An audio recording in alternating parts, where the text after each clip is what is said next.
what, from a leadership perspective, like what is influence? And to me, like that is your currency as a leader. That is the power that you have as a leader is influence. Without influence, you cannot lead. Like it or not, we work in a world that is often divided, and we call that division by a lot of different names. Sometimes it might be blue collar and white collar. In the military, it's officer versus enlisted, engineer versus technician. In the more formal HR world, it can be exempt versus non-exempt, otherwise known as salary versus hourly. Now, I generally think that people are people, and leading one group of people is very similar to leading another group of people. But we do have to acknowledge that those groups often have different experiences, different expectations, or different incentives. And we have to realize that when it comes to leading those people. Our guest today is Rich Phipps, the former manager of technicians and development tests at SpaceX's McGregor test facility. Like me, Rich started his career in the military, serving as a submariner in the U.S. Navy. He left the Navy to join SpaceX, where he started as a data and control systems technician and moved his way up through leadership in what I have to believe is the most dynamic work environment in the world. I'm really excited to talk with Rich today about his experiences in that environment and what successful leadership looks like from his perspective. So, Rich, welcome to the Leadership Launchpad. I'm so excited to have you here today. Hey, Matt. Thanks, man. And definitely appreciate that introduction. And I'm super stoked to talk with you today. Yeah, no, I'm really excited because as we were reflecting a little bit before this, I think the reason why I had that intro is because I just thought back to it and realized like the vast majority of people that I have had on do come from more of the engineering to leadership track. And I think you might be the first person that came from the technician to leadership track. And so, like I said, I think a lot of it's a lot of things are the same, but I'm sure there's some things that are different. And so I'm really excited to chat with you. So I'd love to start with you just maybe taking a minute to flesh a little bit more about what has your career been like? What were your experiences at McGregor? For anybody who maybe hasn't gotten the experience of standing a few hundred feet away from a Merlin engine test firing. Yeah, absolutely, Matt. Like you said, it's crazy dynamic. As the development and test or on the development test team specifically, the things that we were responsible for is exactly in the title. Like with SpaceX kind of pushing the boundaries of what's possible and doing things that literally no one's ever done before. Like all of those technologies, whether they be at the vehicle scale or even all the way down to the component scale, it was our job to figure out, if those ideas were going to work, if they were going to break, how are they going to break? And obviously the goal was to figure out, how are they going to break before we fly them? And that's not always the case, as we've seen, in the last 15 or so years. And when things don't go as planned, that comes right back to this team. Like, hey, that didn't behave like we thought it was going to behave. So let's go figure out, what was different. What didn't we think of? So super dynamic, always go, go, go for sure. Yeah. It's one thing that always impressed me just whenever I was there. You hear about a mishap. And I think this is true in any organization, just like the faster you can go from mishap happening to hardware testing what happened, like the faster you can do that, the better. Mm-hmm. And I was always impressed by how, sometimes it seemed like it was same day. It was just incredible. Sometimes it was. Absolutely. Yeah. Let's rewind a little bit. You spent a bunch of time in the Navy, and you went up the enlisted ranks to become a senior enlisted leader. What was your first experience leading people? And what were some of the things that kind of, surprised you about that? And what were some of the challenges that you faced? Yeah. Kind of thinking back, I joined the Navy way back in 2003. Went up to, like you said, to the enlisted ranks, and, moving up in the Navy, at least on the enlisted side, before you get to formal leadership, which I think, to kind of put it a parallel to civilian terms, like I think E7, at least in the Navy, and it's different, depending on what branch you're in the Air Force, so it may be different, where you were. On the enlisted side, like E7, E8, and E9 in the Navy are your like formal people leaders. Like I would say like that's the dividing line between like, in the civilian world, like a lead technician would be like an E6. First class petty officer in the Navy, whereas an E7 and above is like your supervisor, your manager, senior manager, whatever, going up. Um, and, I made E7 chief relatively early in my career. I think I was at just over 6 years in.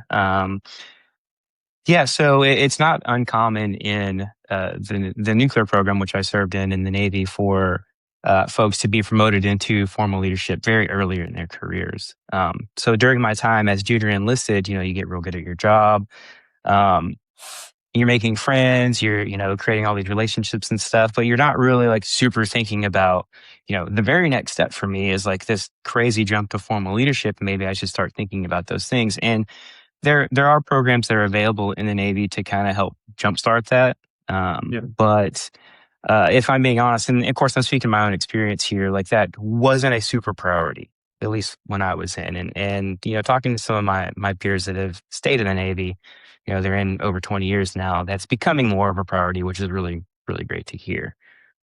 So it isn't such a crazy jump like I experienced. But I think the biggest shift for me was like as junior enlisted, I had the questions, and I always had someone that I know that I could go to that would have an answer Mm. for a question, or at least know where to find the answer, or who to talk Yeah. to. Yeah. And the instant that, in the Navy, you pin your anchors on your lapel, you just became that guy, or whether you're ready for it or not, you Yeah. know? And that was the biggest thing for me. Because junior enlisted, your questions are mostly technical, or the problems that you have to solve are mostly technical. And then you step in, as a chief, senior enlisted, the problems grow in scope. And now you have, obviously, you're the technical expert in your division, but you're also the people expert, in Yeah. your division. And that was the biggest jump for me. It's like, technical problems, they can get pretty complex, but they pale in comparison to the complexity to some of the, human problems that leaders have to face on a daily basis. So I think that was the biggest surprise for me. That's interesting you say that because it's one of the things that I often reflect on from my time in the military about how in the military, now there kind of is, I suppose, but there's not really like an HR department. It's like the leadership is the HR department. Exactly. Exactly.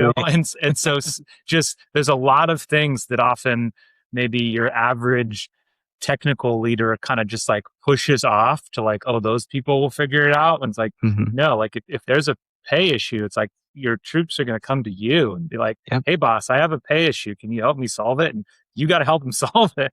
Yeah. And you can't just be Yeah. like, go talk to payroll. Exactly. Yeah. Yeah. Or like, hey, I'm having some difficulties at home, or something. And those are junior enlisted, Yeah. that's like kind of like a taboo thing. Like, it's none of my business, but as soon as you hit E7, boom, that is 100% your business and something that you have to deal with. Like you said, no HR department, no one else to deflect those questions toward. So, Yeah. yeah, that was the biggest surprise for me. And it was a very steep learning curve. Yeah. How did that experience tra- go follow you when you left the military and you went to SpaceX? What was that transition like? Because I believe like for a while you became an individual contributor again, you were a technician, but Mhm. like how did what was that transition? Yeah. So the transition from, you know, senior enlisted leader to basically entry level, position at SpaceX, that was, it was a lot different. So you go from being in a place, and this is after 12 years of being in the Navy at this point. Like Yeah, that is all in my professional career. That's all that I know. That's the only experience I've ever had.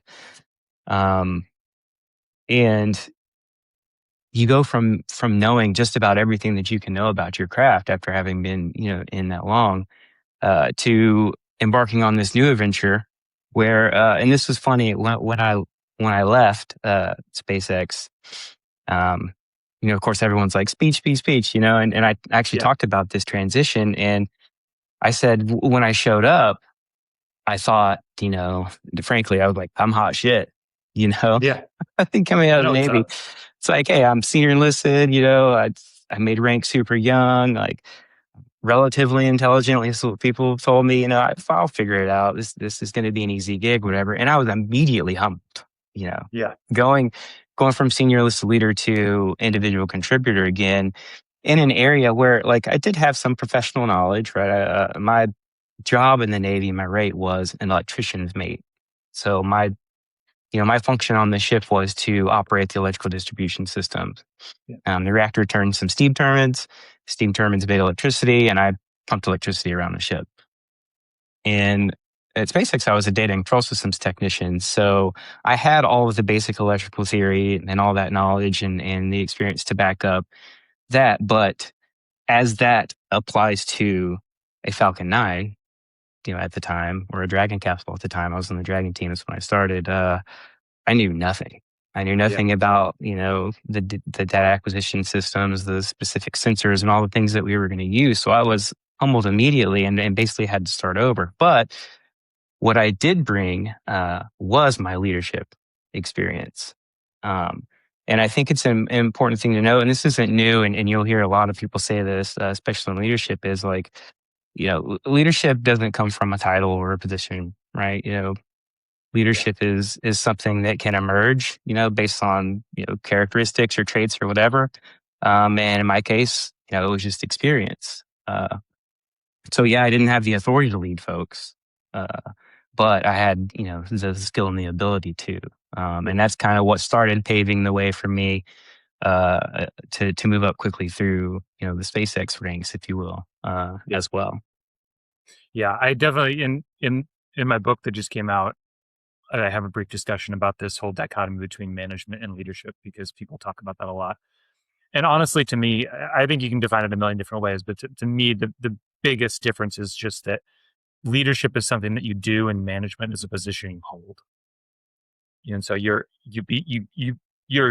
put into a managerial position, whatever level that is. But then but leading is something separate where you can do it with or without that position. You should always be doing it with that position, hopefully. But yeah, I think you're right. It's not leadership itself has nothing to do with position. Yeah. And both are important.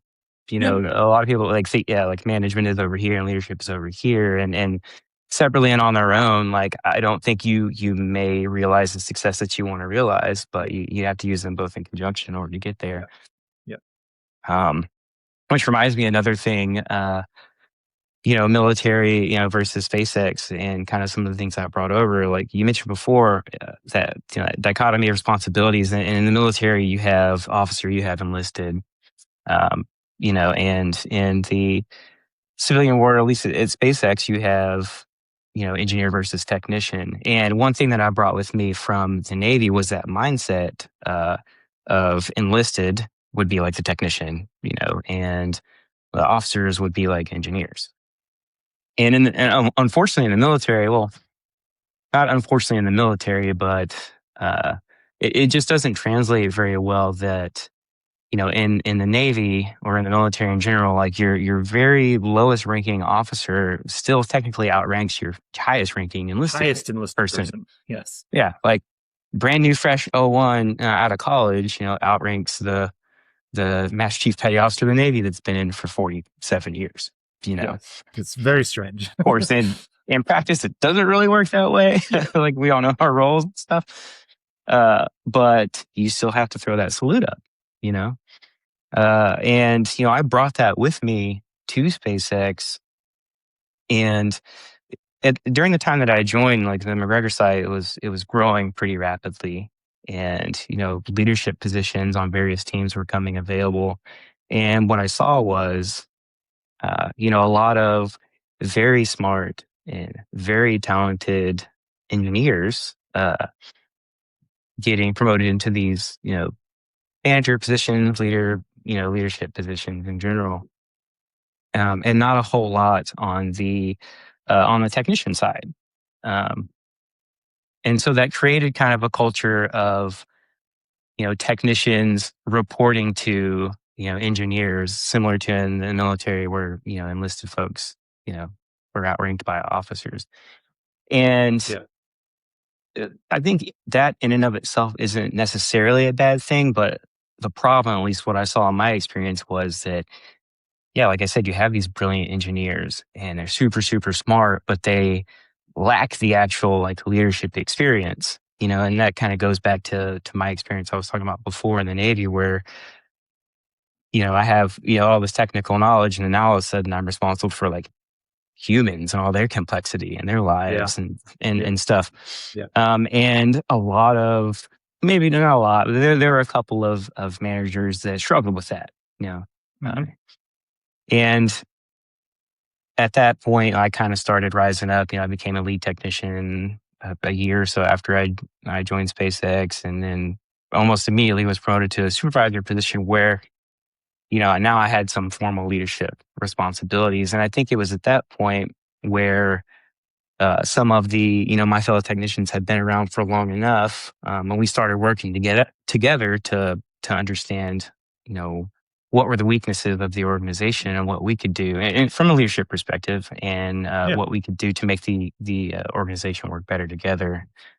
And that relationship specifically between the engineering teams and the technician teams. Yeah. How do you, because I think that's really important, because especially when a hard tech company is growing, like there can be an early phase where it's just a bunch of engineers kind of chewing on CAD Hmm. designs and the things, and then at some point you have to make it real, and very often that Hmm. means bringing in a bunch of people with a different skill set. Yeah. Um, yeah, how what are some of the ways that you can effectively make sure is a team that doesn't become divided into different camps?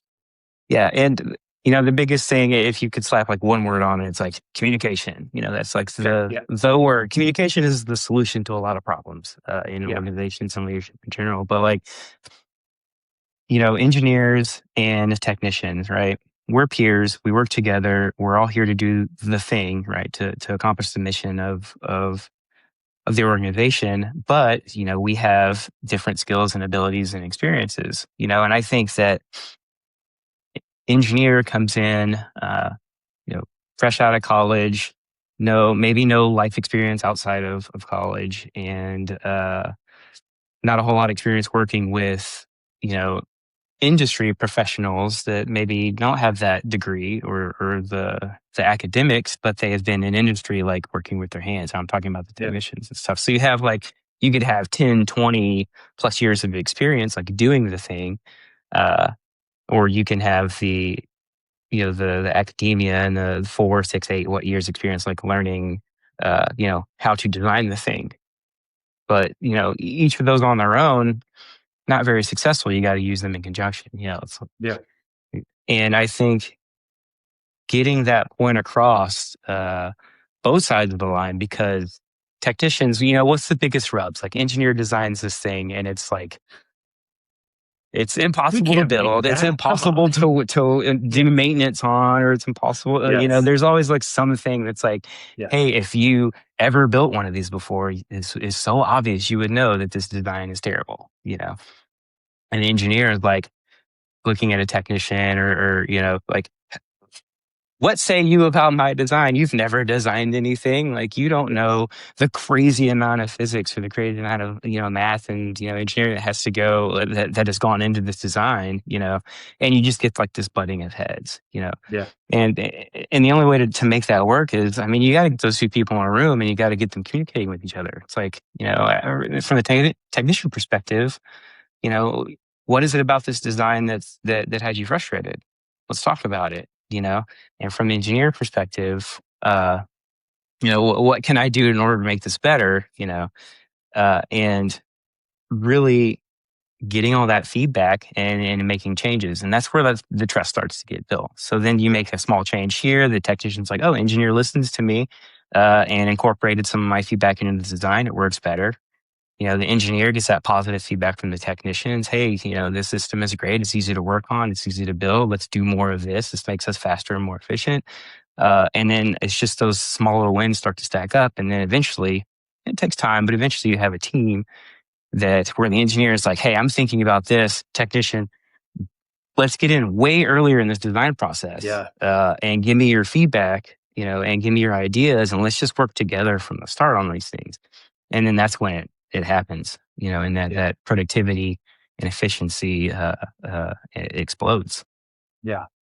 Yeah. You mentioned communication, you mentioned trust. Like, yeah, what are some of the other things that you think are really essential to leading in these like really dynamic environments. Because, like you said, like sometimes day of, something blew up. Go figure it out. So, how do you successfully lead in an environment that's changing that quickly? You have to you have to minimize the distractions. Um, Mm.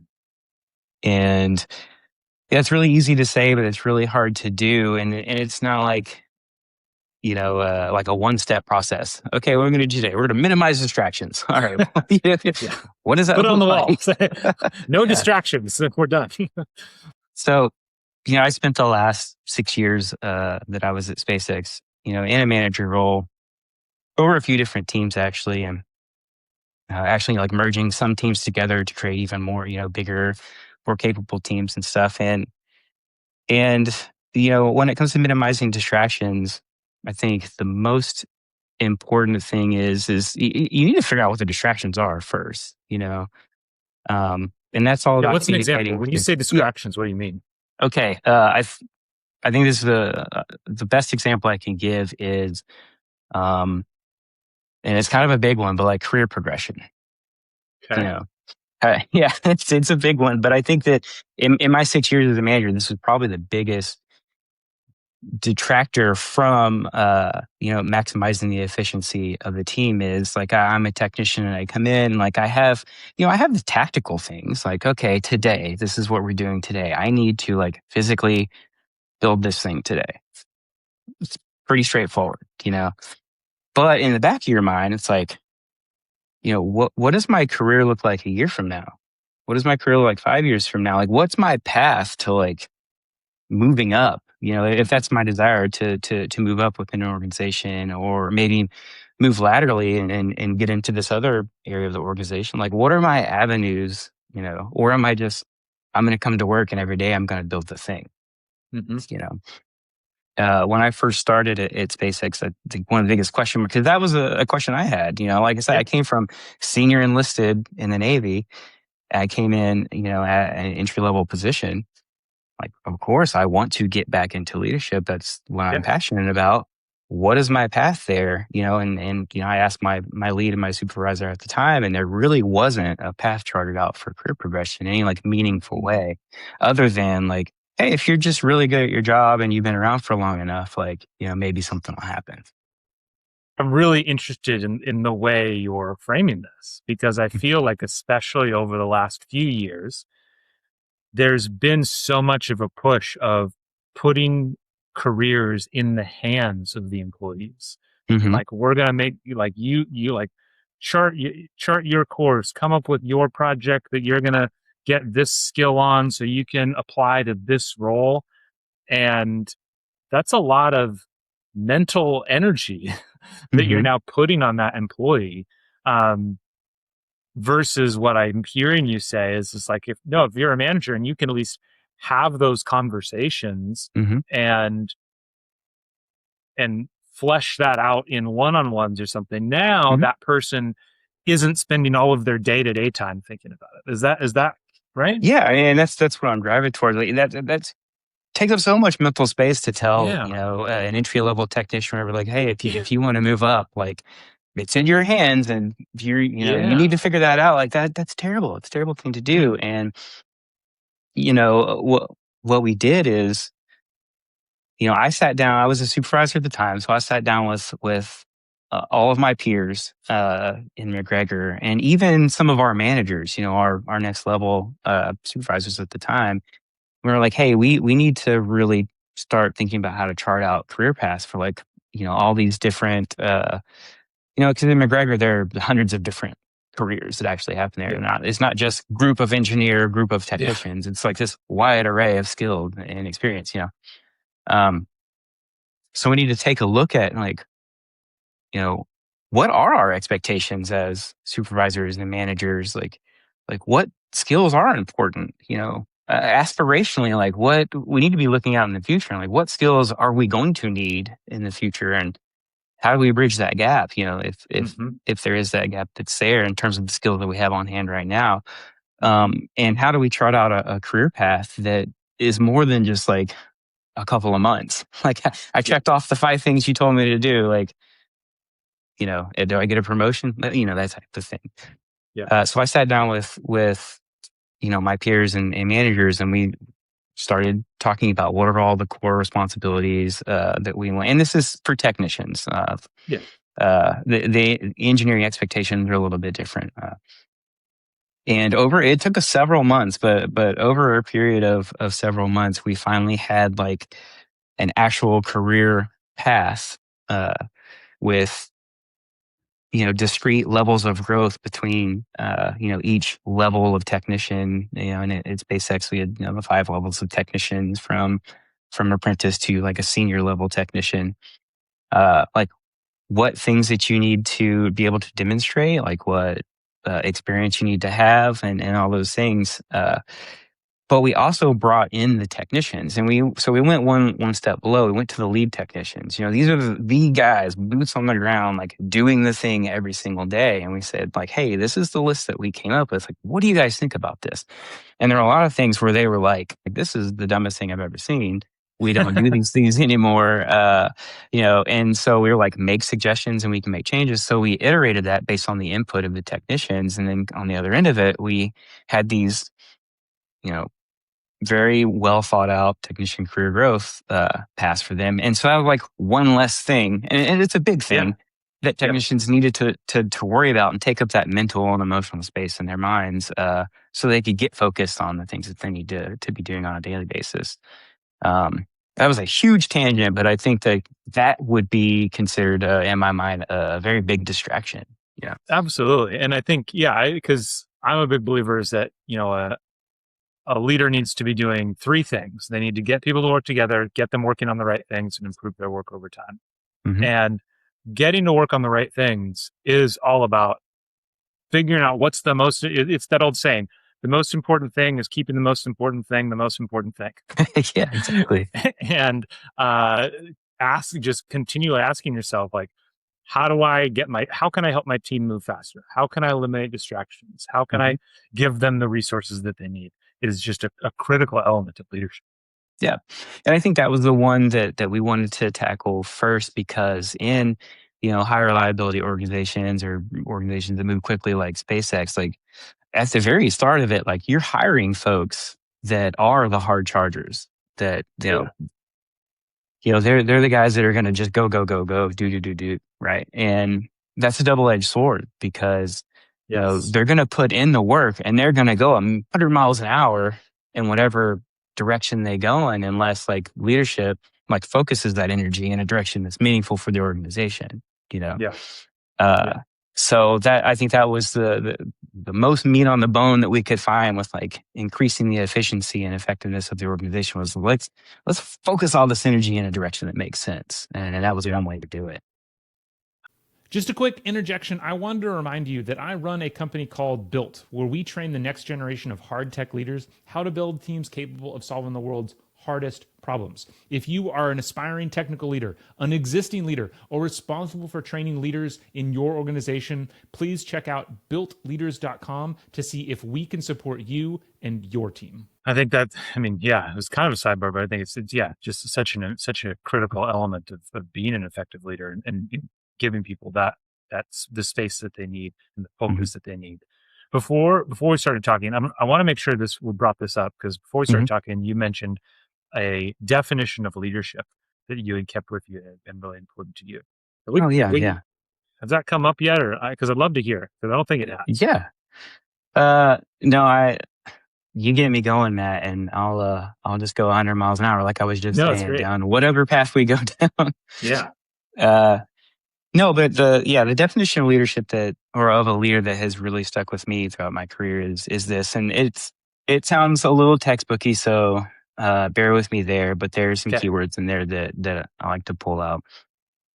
So the definition of a leader is someone who selects, equips, trains, and influences one or more persons who have diverse gifts, abilities, and skills, and aligns them to the organization's objectives, inspiring them to willingly and enthusiastically expend emotional and physical energy in a concerted effort to achieve the mission.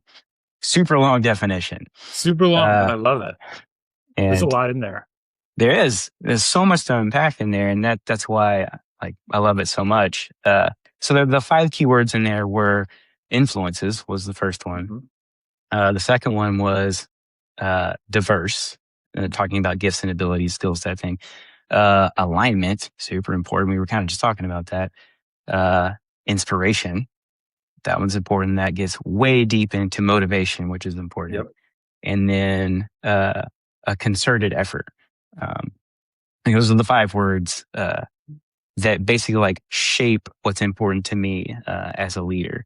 And so, like the first one we talked about influence. So, what from a leadership perspective, like what is influence?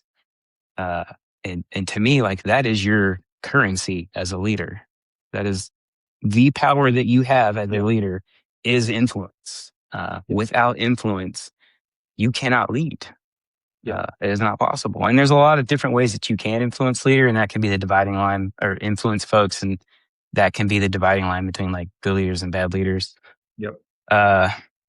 But yeah, to influence is to have an impact on behaviors and attitude and outcomes and things like that.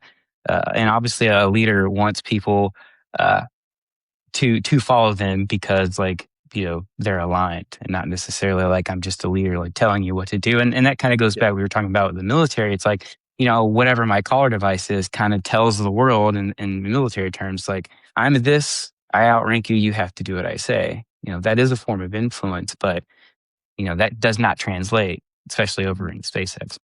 Yeah.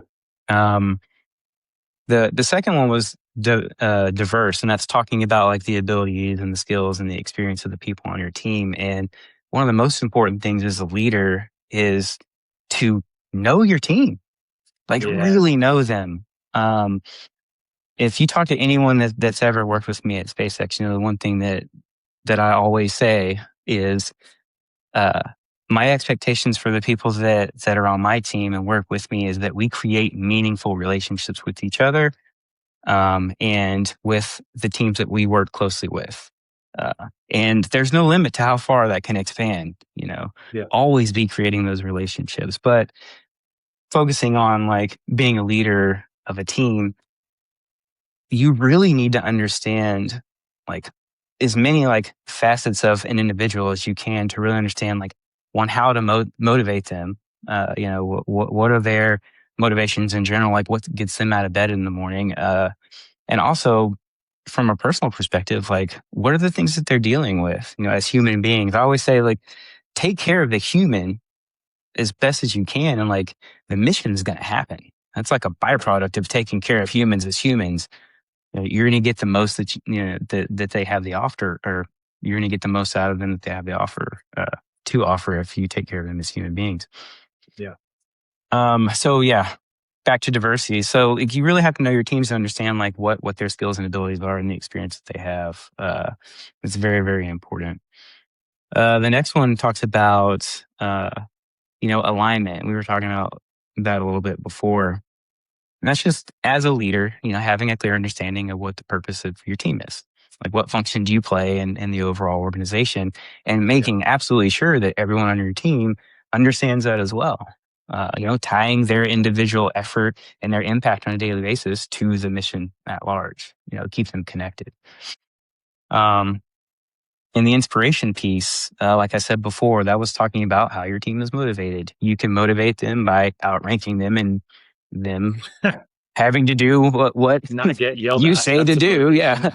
Yeah. It's like, for fear of reprimand, right? I'm going to do what you tell me to do, because if I don't, I'm going to get in trouble. And that motivates me to do what you're telling me to do. And that works to a point, but you're never going to get any more than that. Right. Yeah. It's the line from The Office, right? The movie, or Office Space. It's from Office Space. Where Bob, that's going to motivate someone to do just enough to not get fired. Exactly. 100%. But, as a leader, you really want to tap into that intrinsic motivation. And that kind of goes back to really knowing your team and what makes them tick. And then the last one was the concerted effort. And, that's about having a shared purpose. You have all these individuals on your team. You want to get them all pointed in the same direction, which is alignment, but you also like want them to like prop each other up too, And I think that's super important. And that goes back to the creating relationships. So, yeah, as a manager, I expect my supervisors to create relationships with their individuals on their team. But I also have an expectation for each individual contributor on the team to like create relationships with each other, understand what their complementary strengths and weaknesses are. It's like, I'm not really great at this, but Joe is awesome at this. So we're going to bring Joe in or whatever, it's a simple example. But then you get this crazy like amount of collaboration and communication that comes out of that. And then that all turns into like this force multiplication, that on the surface, maybe you don't see it, but like when you get everyone working together, you get what's the word I'm looking for? I had it, but I lost it. It's that buzzword that everyone either like really loves or really hates. Yes, synergy. Yeah. There you go. There's a consultant word for you. It is okay. Yeah. But yeah, those were the 5 key words that come out of that definition, and it's like all of that working together can really turn a team around. Yeah. This has been a fantastic discussion, Rich. Thank you so much for your service, for talking us through kind of what you learned in your service, for your time at SpaceX. And I can only imagine how many early mornings, late nights that you went through while you were there. But which is exactly why this kind of stuff is so important. I think, leadership can often take a side seat in good times when things are going well. When things are going well, maybe you can get away with not great leadership or not a lot of trust. But it's when things go wrong where it's like, oh, if you don't have those things, it's just not good. So it's been really great from hearing from you. I'm sure I'll reach out again for us to talk soon. Yeah, absolutely. And thanks for having me on, Matt. It's been a pleasure. Let's talk again soon.